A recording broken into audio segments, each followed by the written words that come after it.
Welcome back, MTG Joe here. Today we are going to be continuing our series on sideboarding guides for popular decks. We're first going to start with the standard meta decks.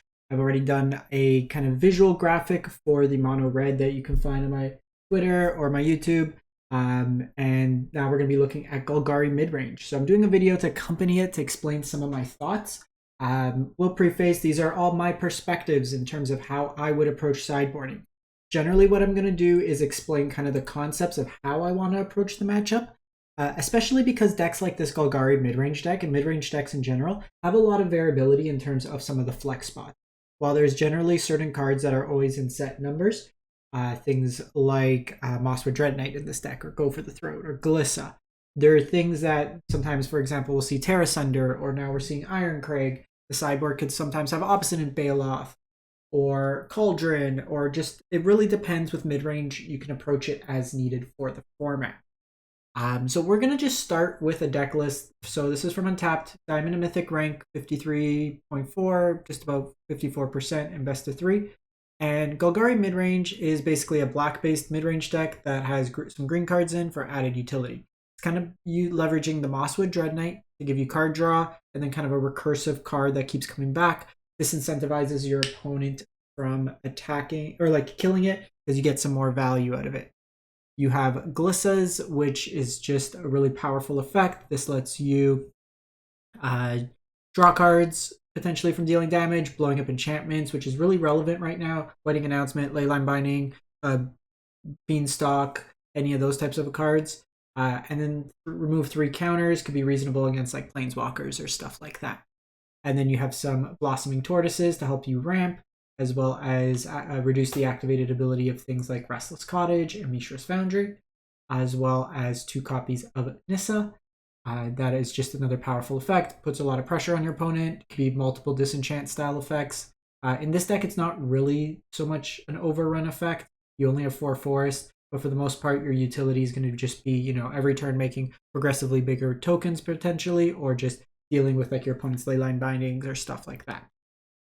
You have a removal package, go for the cut downs, go for the throats, and then like underdogs, some hand hate with duress. An Iron Crag helps you get from 2 to 4 potentially, or just kind of smooth out your draws. And then you have your 3 drops of 2 Trespassers, 2 Lord Skitters. Trespassers harder to kill, gains you some life. Lord Skitters better into like Liliana's and lets you go wide. So different kind of approaches. 2 and 2 is kind of the way that they're splitting it. 2 Lilianas as well to kind of attack your opponent's hand. You have the Sheoldreds, and then 2 Virtues of Persistence, another removal spell that late game could be a reanimation effect. Your sideboards, we have Cut Downs, Pilfers, Lilianas, Path to Peril, Arenas, 3 Tranquil Throwbacks, The Ends, and Kix Command.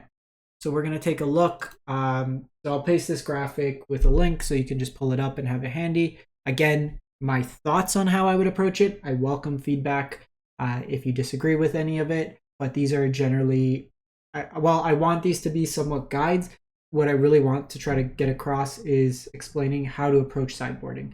At times, folks are intimidated by sideboarding, especially coming from best of 1. So it's kind of how you approach the concepts. So we're going to start off with Banned Control. So generally in this matchup, your removal's bad, and you want more kind of hand hate, ways to blow up artifacts and enchantments because they're going to be on Leyline Bindings, as well as up the Beanstalks. Phyrexian Arena could provide card advantage, Liliana, and I do like some copies at the end. So generally they are going to be playing Wandering Emperors, 1 to 2 of the Whales, and then sometimes they'll bring in Shark postboard, Chrome Host Seed Shark. So you do want some interaction in the matchup to deal with those creatures. They will likely have some sort of like negate style effects, potentially disdainful strokes in against you, and then they will have like Memory Deluge for the grindier matchups as well. So the way I kind of approach it, 2 Pilfers for hand hate, Frillback's really good, blowing up enchantments in this case, and then it could also target their graveyard if they have like a Memory Delusion graveyard. 2 Phyrexian Arenas for card advantage, another Liliana, and then the end, like I mentioned. Coming out, we have your Cut Downs, 2 Virtues. The concept of like Virtue being hard cast isn't terrible, but you have to remember in this matchup, most of their removals exile based, whether it be March, Sunfall, Leyline Binding, so there's unlikely going to be that many cards actually in your graveyard despite being removed from the battlefield. We have 3 Go for the Throats. I'm keeping 1 in, again, just for the incidental creatures. In this matchup, I actually think I like taking out 1 Sheoldred. While it does punish the card draw, they have a number of answers for it. It doesn't immediately answer, and you're kind of in a chicken game where you don't necessarily always want to attack into it because like Wandering Emperor, stuff like that. Additionally, I thought of taking out 1 Ironcrag because these games are generally going to go longer, so you're more likely to just kind of curve out naturally. You want cards that impact the board, and getting out like a turn early Sheoldred or Blossoming Tortoise likely is not going to be all end all. In terms of the domain ramp, I'm kind of approaching it a similar way in terms of what we're putting in. Hand Hate to deal with some of their bigger spells. Rollback, again, they're playing a lot of enchantments that you want to hit. Phyrexian Arena for grind, another Liliana for Hand Hate, and the end can be hit an impactful like Archangel, or can hit an Atraxa.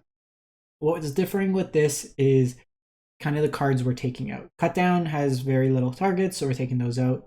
Taking out the Virtues as well. Their creatures have 4+ toughness. In this matchup, I'm actually taking out 2 Skitters and 2 Trespassers.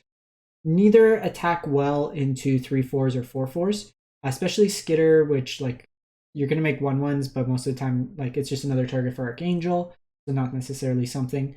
As well, they don't really interact with their graveyard, so you don't really need to target it as much. In the bank control matchup, you want as many threats as possible. Skitter and Trespasser both put pressure in different ways. And then the Trespasser oftentimes can be a 2-for-1 if they're just using targeted removal.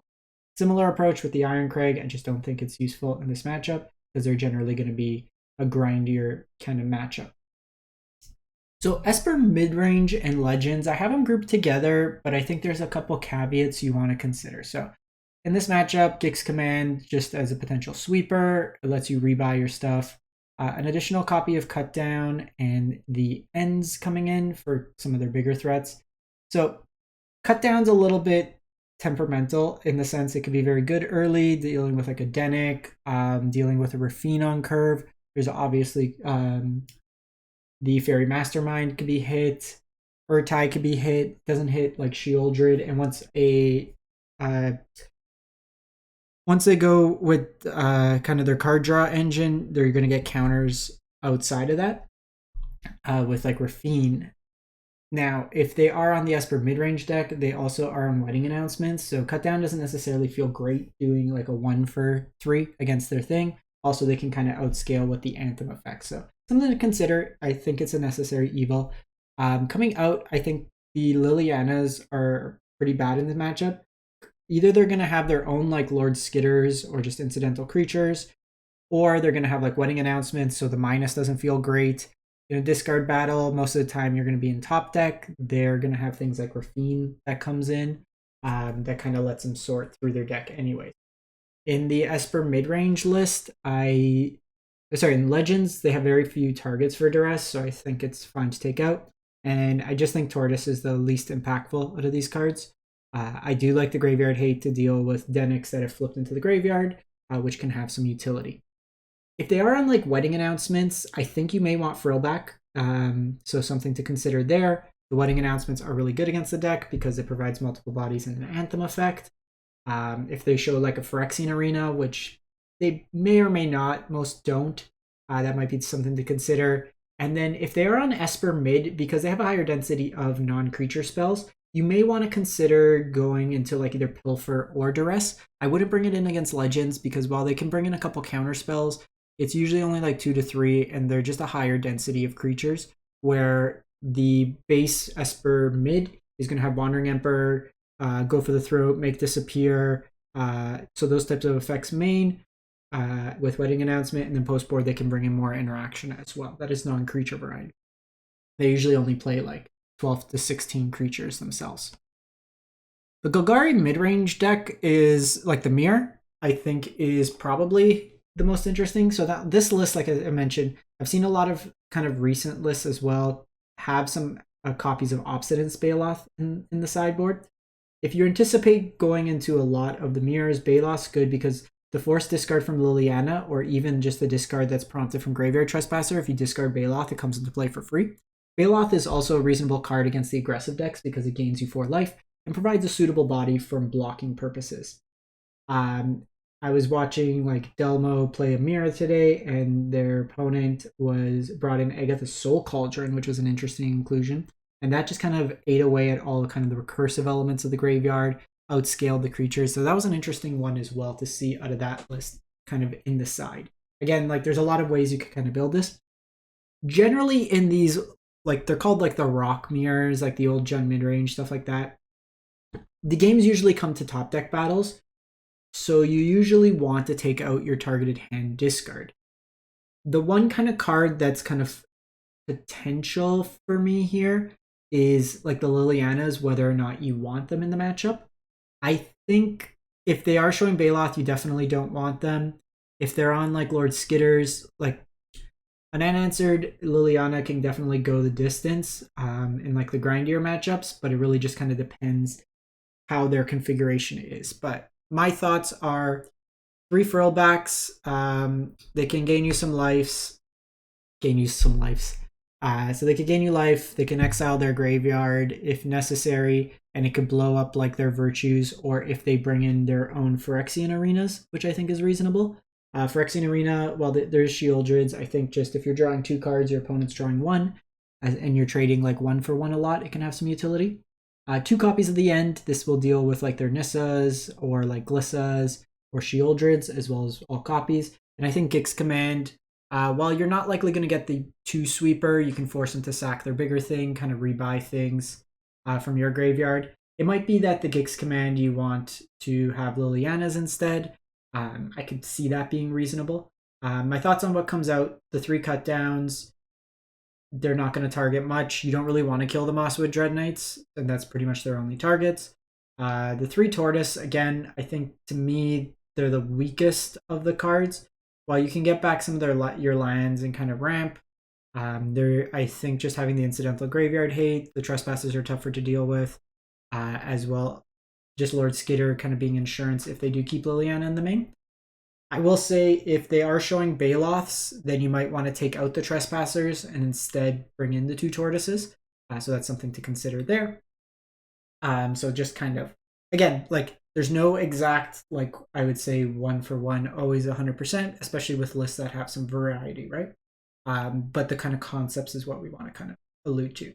And then the last bucket, I'm calling it like the aggro kind of bucket. So you have white aggro, which is going to be just like creature pile with some Wedding Announcements main potentially, or white virtue. You have the blue-white soldiers, which is like a flash tempo oriented, and then you have mono red aggro.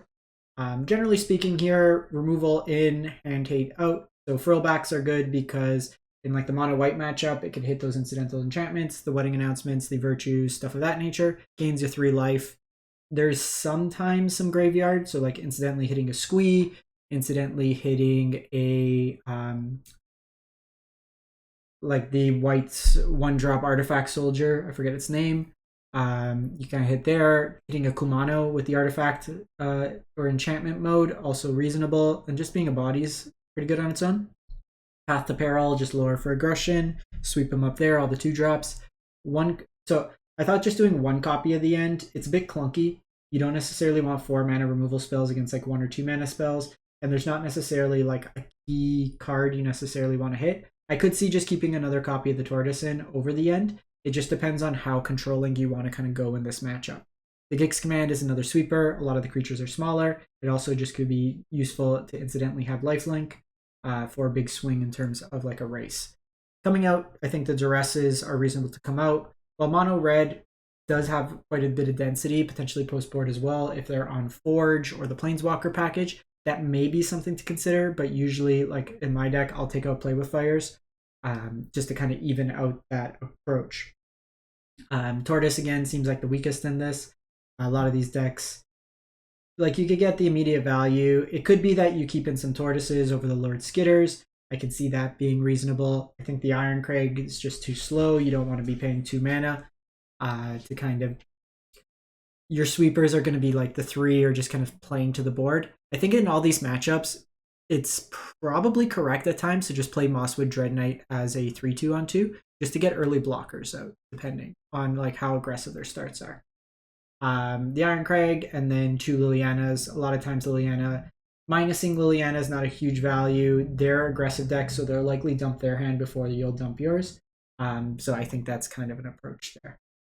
So that's kind of how I would approach these decks. Again, you can really customize how you want your sideboard, how you want to kind of build these decks. You can hate on specific matchups more than others, but mid-range is always trying to walk that line between dealing with aggressive decks, dealing with control decks, and dealing with the ramp decks. I think the ramp deck's probably the worst matchup just because they have so many over-the-top elements and you don't have counter spells to necessarily interact with the stack. But you have powerful threats like Nissa and stuff of that nature. Let me know what you think here. Like I said, this is kind of my thoughts on the matter. I welcome folks' feedback into it. And we did Mono Red, we did Golgari. Let me know which standard deck you would like next, and we can take it from there. Thanks for watching, everyone. Hope you have a great one, and stay safe out there.